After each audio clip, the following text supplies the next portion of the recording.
Senator Johnson, what purpose? Statement on the bill. You're recognized. Thank you, Mr. President. Members, I want to approach this from a little different angle. I want to talk about principles of governance. We pride ourselves in running a limited government in this state, and we pride ourselves in having respect for people.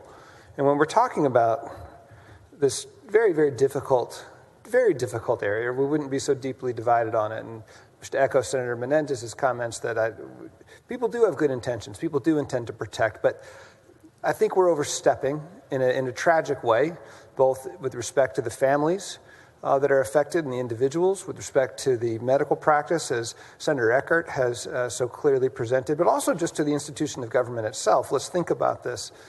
There's an investor maxim. Warren Buffett says, "I don't invest in what I don't understand."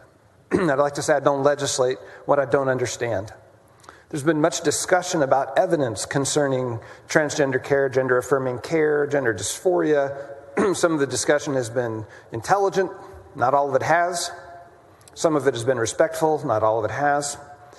I think at best we could say, if we wanted to say that the evidence is not overwhelmingly convincing that this type of care is correct, I think the best we could say it is unequivocally equivocal. We don't quite know what we're doing. I've seen reports of evidence that what's happening in the medical profession is the right thing. I've seen reports that what's happening in the medical profession is the wrong thing. I know that I don't get it. And I know that there are professionals who dedicate their lives and every professional thought they have to figuring out what is the right thing. I'm not going to argue with them. I know that parents of transgender children, gender dysphoric children, love their children as much as any other parent. I am not going to substitute my medical judgment for medical professionals. I'm not going to substitute my parental judgment for the parents of other children, particularly when I don't understand what it is that they are living and working on.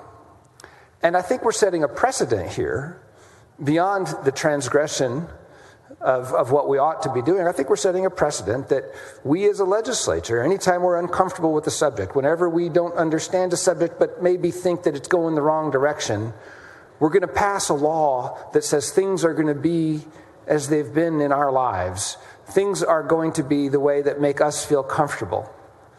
And I think that is a road down a very expansive, domineering government that's venturing into all kinds of places that a limited government doesn't go.